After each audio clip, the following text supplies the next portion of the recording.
আসসালামু আলাইকুম।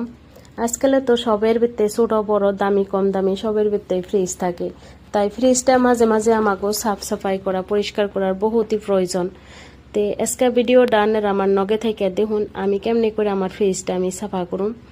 এই যে দেখুন আমি ফ্রিজের সব ট্রে গুনে বাইর করে তারপর আমি একটা বাসন ধুইনা যেটা মাজনি সেটা দিয়া পরিষ্কার পানি দিয়া ঘষা ঘষা আমি ধুয়ে নিচ্ছি। দেখুন ডোর সাইডের যেটা রবার থাকে যেটা কুলিং রাখে ইয়ার পাস যাতে না হয়, তো এই কুলিং এই রবারের মাঝে মাঝে কিন্তু কালা কালা ছাতা পড়ে, তো ওই মাজনি দিয়ে আমি ওই সুন্দর করে লাহে লাহে আমি ওই লেত্রাগুনা সাফা করছি করে তারপরে দেখবেন ফ্রিজের ভিতরে ইয়ালো আলো তার হলুদ টাইপের একটা লেত্রা পড়ে, হেডা লাহে লাহে আনেরা ভালো পরিষ্কার কাপড় নিয়ে নয় মাজনি নিয়ে সাফা করবেন।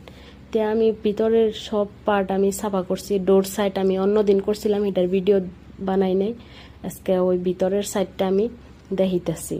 তারপর ভিতরের সব পরিষ্কার করে আমি বাইরের সাইডেও দেখুন যে কলিং দিয়ে আমি পরিষ্কার করতেছি। ভিতরের সাইড আমি সাদা পানি দিয়ে আমি পরিষ্কার করছি। তারপরে ওই যে ট্রে আমি বাইর করছি, সেই ট্রে গুনার কোন গুনা বাইর করে কোনের ভিতর দিয়েও কিন্তু দেখবেন হলো হলুদ টাইপের একটা ময়লা জমা হয়। সেই ময়লাগুনা কিন্তু ভালো করে আনব লাহে লাহে নরম আতে সাফা করন রাখবো। ফ্রিজ কিন্তু সাফা করা বহুতই প্রয়োজন, তার কারণ ফ্রিজের ভিতরে আমাকে নানান ধরনের ফল মূল সবজি গাখীর নানান ধরনের খাওয়ার জিনিস থাকে।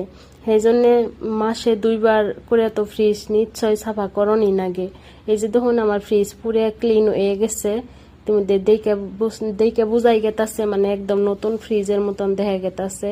ফ্রিজটা সাফা করতে কিন্তু বহুত সময় লাগে, কিন্তু বহুত প্রয়োজন ফ্রিজ সাফা করা। আমি কিন্তু যখনই ফ্রিজ আমার সবজি শেষ হয় তখনই আমি লগে লগে ফ্রিজ সাফা করি, আর মাসে 1-2বার করে সবকিছু বাইর করে আমি সাফা করি। ওই যে দেখুন ফ্রিজের ভিতরে যেটা বরফ জমা হয়েছে ওইটা কিন্তু গলতে বহুত সময় লাগে, ওইটা আমি পরে সাফা করে নিব।